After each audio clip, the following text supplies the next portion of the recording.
সম্মানিত সুধী, আল্লাহ বলেছেন যে ঈমানদারদের জন্য সবচেয়ে একটি গুরুত্বপূর্ণ কোয়ালিটি হলো, বৈশিষ্ট্য হলো, তারা তাদের রবের প্রতি বিশ্বাস স্থাপন করবে, ভরসা করবে। কার্যক্রম সব করব, কিন্তু আল্লাহ ভরসা করব। মনে করেন আজকে জুমার দিন, ঘরে শুয়ে শুয়ে যদি কেউ তাওয়াক্কুল করে যে ইনশাল্লাহ নামাজ আজকে পড়বো, আজকে নামাজ পড়বো, আল্লাহ ভরসা নামাজ পড়বো, তাহলে আপনি আল্লাহ ভরসা করে শুয়ে থাকলে কি হবে? আপনি তো ঘড়ি দেখতে হবে, সময় দেখতে হবে, টাইম দেখতে হবে, উঠতে হবে, পবিত্র হতে হবে, রওনা করতে হবে, এরপরে মসজিদ পর্যন্ত আপনাকে আল্লাহ পৌঁছে দিবেন।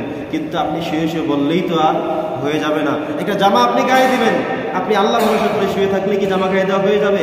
আপনি উঠতে হবে, দাঁড়াতে হবে, জামা হাতে নিতে হবে, গায়ে প্রসেস করতে হবে, তাইলে না আপনার জামা শরীরে ঢুকবে। আপনি রান্না করবেন, ভাত খাবেন, শুয়ে থাকলে কি হবে? না, আপনাকে ভাত রান্নার সমস্ত প্রসেস আপনাকে অবলম্বন করে যেতে হবে। ঠিক আছে কথা? শেষ পর্যন্ত যেতে পারবেন কিনা সেটা তো জানেন না। আগুন লেগে যেতে পারে কিনা, কোনো বিপদ ঘটে যেতে পারে কিনা, কোনো সমস্যা হয়ে যেতে পারে কিনা, কিচ্ছু জানেন না। হতে পারে না ভাত রান্না শুরু হলো, কিছুক্ষণ পর শোনা গেল আপনার বাচ্চা পানিতে পড়ে মারা যায় পরিস্থিতি, তখন আপনার এই ভাত রান্না করা আর হচ্ছে না, আপনার দ্রুত বাচ্চাকে নিয়ে হসপিটাল দৌড়াতে হবে। এভাবে না অবস্থাটা?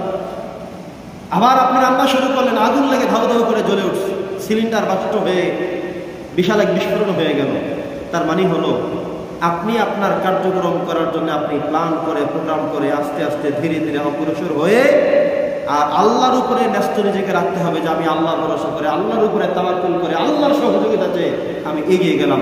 তখন আল্লাহ তাআলা গায়েবী পক্ষ থেকে গায়েবী মদদ দিয়ে আপনাকে সমস্ত সাহায্য করে যাবেন। করছি আলহামদুলিল্লাহ।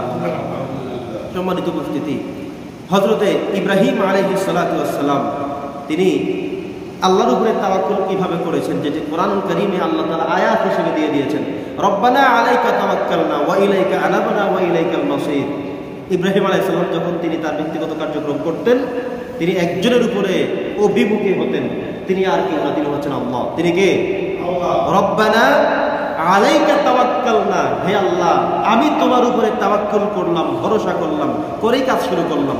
ওয়া ইলাইকা আনাবনা ওয়া ইলাইকাল মাসির, আল্লাহ তোমার দিকেই তো আমরা ফিরে যাব, তোমার কাছেই তো প্রত্যাবর্তন স্থল আমাদের। কিন্তু আমাদের দুনিয়াতে যত কার্যক্রম থাকবে সকল কিছু তোমার সাহায্য, তোমার সহযোগিতা, তোমার দয়া ছাড়া করা সম্ভব নয়, বিধায় তোমার জন্য সব কিছু করলাম। সম্মানিত সুধী, নবী করিম সাল্লাল্লাহু আলাইহি সাল্লামের হাদিস থেকে জানা যায়, নবী করিম সাল্লাল্লাহু আলাইহি সাল্লাম বলেছেন যে আমার উম্মতদের মধ্যে ৭০,০০০ ফেরেশতা শুধুমাত্র আল্লাহর উপরে তাওয়াক্কুল করার কারণে আমার উম্মতদের মধ্যে ৭০,০০০ মানুষ বেহেশতে প্রবেশ করবে, যাদেরকে ফেরেশতারা সাহায্য এবং সহযোগিতা করবে।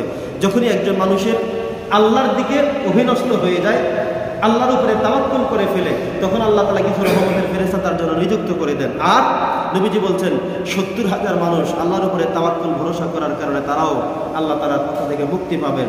এই মানুষগুলোর 4টা বৈশিষ্ট্য থাকবে। নাম্বার 1, তারা নিষিদ্ধ ঝাড়ফুঁকে বিশ্বাস করবে না। 2 নম্বর কথা হলো তারা কুফা বিশ্বাস করবে না। কিছু মানুষ মনে করে এই লোকটা দেখলেই কুফা, সকালে বের হয়ে এটা করলেই মনে হয় কুফা, এদিকে ফিরলেই কুফা, এটা করলেই সমস্যা। না, সমস্যা বলতে কোনো জিনিস, কোনো ব্যক্তি, কোনো বস্তু না। এটা আমরা একটি ভ্রান্ত ধারণা, এটা করা যাবে না, থেকে মুক্ত থাকা লাগবে। 3য় হলো যে কোনো কিছুই আগুনে সেকা দিয়ে তারপরে কার্যক্রম করে। যেমন আপনি অনেক রাতে বাজার থেকে গেলেন, আপনার শিশু বাচ্চা ঘরে জন্মগ্রহণ করেছে, তো আগুন জ্বালিয়ে রাখে যে আগুনে সেকা দিয়ে তারপরে ঘরে ঢোকাতে হবে। অথবা নতুন মাছ কিনে এনেছেন আপনি বাজার থেকে, আগুনে সেকা দিয়ে তারপরে প্রবেশ করানো হয় যে আগুনে সেকা দিলে আর সমস্যা থাকবে না। কিন্তু আপনার এই সমস্ত ভ্রান্ত ধারণাগুলো কখনোই সঠিক নয়, কখনো এগুলো জায়েজ পন্থায় নয়। এগুলো অনেক ক্ষেত্রে মানুষকে আল্লাহর যে ভরসা, আল্লাহর যে তাওয়াক্কুল, আল্লাহর যে ক্ষমতা, সেই ক্ষমতার উপরে আপনি আরেকটাকে পাশে যুক্ত করলেন, প্রাধান্য দিয়ে দিলেন যে আগুনে সেকা দিলে আর কিচ্ছু হবে না। না, এইটা না, বরং বিশ্বাস হলো এইটা যে আল্লাহ ভরসা, আল্লাহর উপরে তাওয়াক্কুল, আল্লাহর উপরে অবিনস্ত হলাম, তাহলে আমার সমস্যা হবে না। এইটা হলো মূল কথা।